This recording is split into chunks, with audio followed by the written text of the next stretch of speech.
189만 원. 의무를 행하기 위해서 간 병장에게는 205만 원.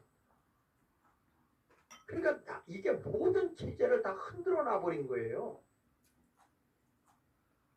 예산까지도 그 정장의 수단으로 이용해가지고 아무것도 못하게 하는 입법 독재. 이게 사실 독재를 하고 나라를 엉망 만든 거는 입법부입니다. 예산 탄핵까지 서슴지 않고 했잖아요. 그러니까 국가의 모든 것을 마비시키고 국민들에게 한숨만 일으켰던 게 입법부예요.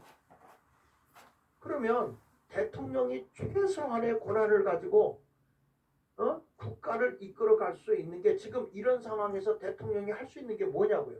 응? 행정부는 다 탄핵시켜. 거기다가 예산은 활동비는 다 깎아버리고 안 줘. 일을 못하게 만들어놓고 쉽게 감옥에다만 안 가둬놨을 뿐이지 모든 것을 다 행정으로 가둬놓은 거잖아요. 그러니까 이런 폭력을 휘두르고 있는 이러한 하나의 저쪽에 그 폭력이죠, 폭력. 이런 걸 보고서 대통령이 비상계엄 선포 안 할 수가 없잖아요. 이 정도면. 여러분이 시청자 여러분 보시기에 어떻습니까? 이 정도면 안 답답한 거예요. 제가 이 얘기를 안 하려고 했는데 장동혁 대표가 비상계엄 선포한 거에 대해서 사과하는 걸 보면서 이런 말이라도 한마디라도 해주고 이런 상황이었다 대통령이. 그러니까 대통령이 나라를 생각하고 나라를 치리하기 위해서는 최소한의 할 수 있는 권한이 대통령이 할 수 있는 게 딱 하나예요. 비상계엄령. 그걸로다가 딱 힘을 쓸 수밖에 없었는데 그것도 입법부에서 해산하라 그래서 그 해산했는데 어찌해서 이런 일들을 가지고서 말도 못하고 잘못했다 하냐고요. 입법부가 잘못한 거예요. 입법부가. 국회의원들이 잘못한 거라고요. 행정부에서는 최소한으로 하려고 노력했는데 대한민국을 무너뜨린 게 입법부 아니냐고. 국회가 아니냐고요. 이런 상황에 놓여 있었는데 뭘 사과를 하냐고. 내가 보기에는 윤석열 대통령이 감옥에 갈 게 아니고요. 입법부에 있는 국회의원들이 다 가야 돼요. 여기 보십시오. 하나 넘겨서 보면 민주당이 삭감한 윤석열 정부 예산 한번 거기 보십시오. 여기 보면 원전 생태계 지원하는 거 1112억 800만 원이잖아요.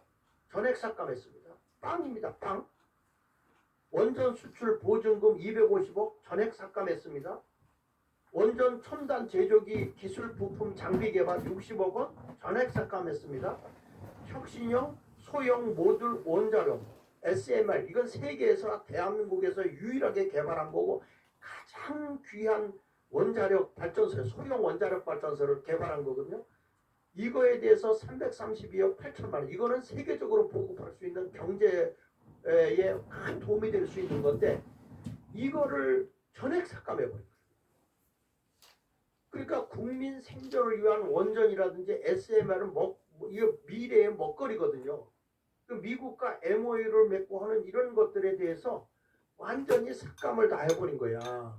여러분 민주당이 이렇게 윤 정부의 예산을 삭감했거든요. 이런 상황인데 그러면 대통령이 아유 잘하셨습니다. 그럼 가만히 있어야 됩니까? 우리가 짓밟히면 지렁이도 꿈틀거리는 거예요. 나라를 생각한다면 대통령 어떻게 그냥 가만히 있습니까? 그리고 여기 보십시오. 청년 일 경험 지원 1663회 청년들에게 어떤 일을 시키기 위해서 경험하는 지원비를 내주는 게 있는데 1663억 원을 전액 삭감을 했어요. 청년 니트족 취업 지원해 주는 거 아무것도 일 안 하고 있는 사람들에게 훈련시켜서 취업을 해줄 수 있는 그 예산이 706억 원이었는데 그것도 전액 삭감. 한미 대학생 연수 사업비 20억 원.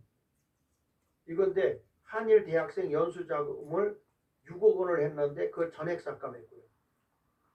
그러니까 윤석열 탄핵 외치는 청년들은 사실 이것도 모르는 거예요.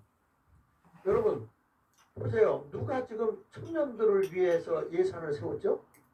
누가 청년들의 모든 예산을 깎아버렸죠? 에?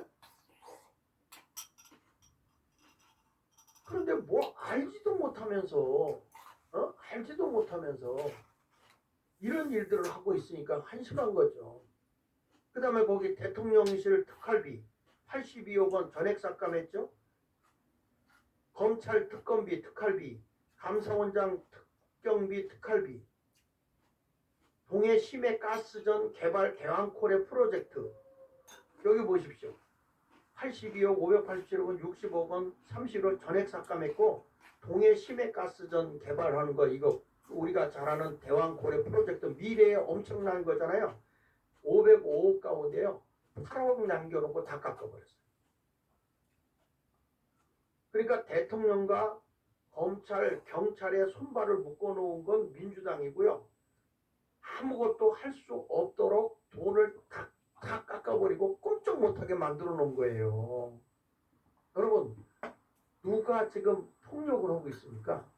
나라 살림을 못하게 하고 있는데 아니 부부래도요 남편이 아무것도 안 줘놓고 이렇게 하면요 이혼입니다. 이혼. 어떻게 살겠어요? 지금 국가를 살림을 이끌고 백성들에게 모든 것을 행정부가 일을 해야 되는데 일을 못하게 입법부가 다 막아놓고 있는데 대통령이 그냥 당하기만 하겠습니까? 전공의사 지원하는 그 지원 사업도요 3,678억 원 중에서 2,747억 원을 이렇게 줄여놓은 거예요. 그러니까 의료 대란을 해결하지 못하게 된 거죠. 그리고 넘겨서 보시면요 민주당이 진행 요구한 것이 있어요. 여기 보면 뭐가 있냐면 신재생 에너지 금융 지원, 신재생 에너지 보급 지원, 한국 에너지 공대 사업 지원, 중국의 이익을 몰아주는 신재생 에너지에 대해서는 예산을 증액한 거예요. 증액 이렇게. 물론 통과가 되지 않았지만 이렇게 하자고 그런 거예요. 그 다음에 지역사랑 상품권. 이게 대표적인 포퓰리즘 아닙니까? 이 인플레이션 자꾸 물가를 올려놓는 거 이게 7,063억 원. 그러니까 퍼주겠다는 거잖아요. 그 다음에 새만금 전주 고속도로 건설. 그러니까 자기들에게 유리한 거는 예산을 다 잡아요. 이렇게. 그러나 국가적인 전반적인 걸로 할 때는 다 이걸 깎아버리게 된 거죠. 자, 넘겨서 보십시오. 여기 보면 국방 예산 중에도 보면요. 그 안보의 그 눈동자와 같은 핵심 예산만 골라서 삭감했어요. 그러면서 그들이 뭐라고 하는지 아십니까? 아, 요만큼 깎았는데 뭘 그러냐? 여기 보면 거대 야당은 핵심 국방에서 이거 여기서 거대 야당이라는 건 더불어민주당이다. 이 당시에는 국방 예산을 삭감하여서 군을 무력화하려 하고 있다. 거대 야당은 전체 예산 가운데 겨우 0.65%를 깎았다. 이렇게 얘기하는 거예요. 근데 이게요. 알맹이만 깎아버린 거예요. 가장 중요한 걸. 그래서 거기 보면 마치 사람의 두 눈을 빼놓고 몸 전체에서 겨우 눈알 2개 뺐는데 뭘 그런 걸 갖고 그러냐. 그런 식이야. 가장 중요한 예산을 싹 빼먹은 거죠. 여러분 이런 모든 것을 우리가 보게 되면 얼마나 속상해요. 하나 넘겨서 보시면요. 또 민주당이 삭감한 국가안보 핵심 예산에 보면 북한 핵과 미사일 기지를 선제 타격하는 킬체인의 핵심인 정찰 자산 예산을 대폭 삭감한 거예요. 그러니까 핵심 전력인 그러니까 지휘 정찰 사업 예산을 2024년 대비 4,852억 원 감액했고 전술 데이터 링크 시스템 성능 개량 사업 무려 78%를 삭감해버렸어요. 그뿐 아니라 우리 국민을 향해 날아오는 미사일을 이렇게 요격할 수 있는 KAMD가 있는데 한국형 미사일 방어 체계죠. 그걸 구축하는 예산도 싹 삭감해버리는 거예요. 그러니까 보면은 여러분 윤석열 대통령이 지금 뭐 이렇게 해서 사람들이 코너에 몰리고 있어서 그런 거겠지만은 실질적으로 보면 여러분 대통령이 사실 내가 대통령이 돼도 일을 하려면 정상적으로 안 돼요. 이건 비상계엄 안 할 수가 없어요. 여기 또 넘겨보세요. 민주당이 삭감한 국가안보 핵심 예산은 아니죠. 여기에도 보면 장거리 함대공 유도탄 사업을 위해 예산 119억 5,900만 원을 책정했는데 얼마를 삭감한지 아세요? 96% 생각하고 삭감하고 5억 남겨놨어. 5억. 이게 장난하는 겁니까?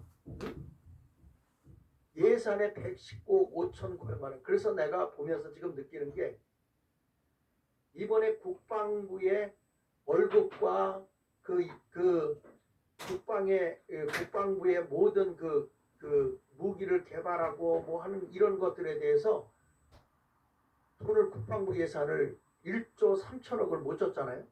어? 이 사람들은 지금 이해가 안 되는 거예요. 지금 입법부나 행정부나 다시 이게 비상계엄을 선포할 국방부에서 나서야 되나? 네?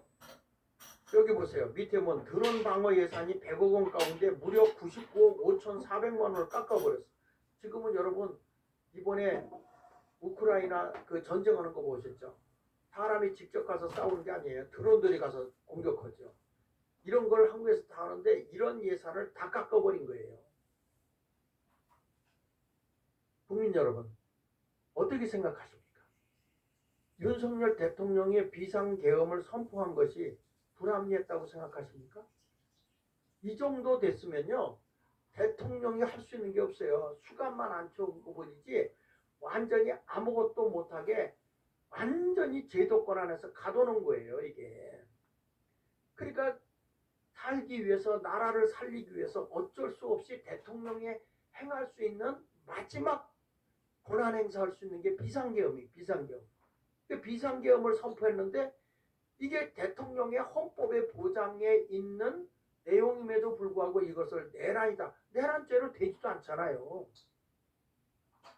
이런 모습을 보면서 어떻게 여러분 이 국민의힘 대표가 이러한 일들을 왜 얘기를 안 해요? 아니 나 같은 사람이 이런 얘기를 해야 되는 겁니까? 당신들이 국회에 있으면서 이런 예산이 이렇게 깎였고 다 알잖아. 저보다 더 잘 알잖아요. 그럼에도 불구하고 이런 말을 하나도 안 하고 대통령이 비상계엄 하나 선포한 거 그거가 잘못됐다. 당신들이 잘못한 거 아닙니까? 아니 입법부에서 예산 통과해주는 이 국회에서 잘못한 거지 이게 대통령이 잘못한 거냐고. 나라를 망가뜨린 건 대통령이 아니에요. 이 나라의 살림을 못하게 만들어 놓은 것이 입법부 아닙니까? 속이 터집니다. 속이 터져. 그래서 오늘 열받아서 문가나 한번 듣고 출발합시다. 오늘은 팔도 사나이 좀 먼저 들어주세요. 팔도 사나이. 팔도 사나이 한번 우리 듣고 갑시다. 자.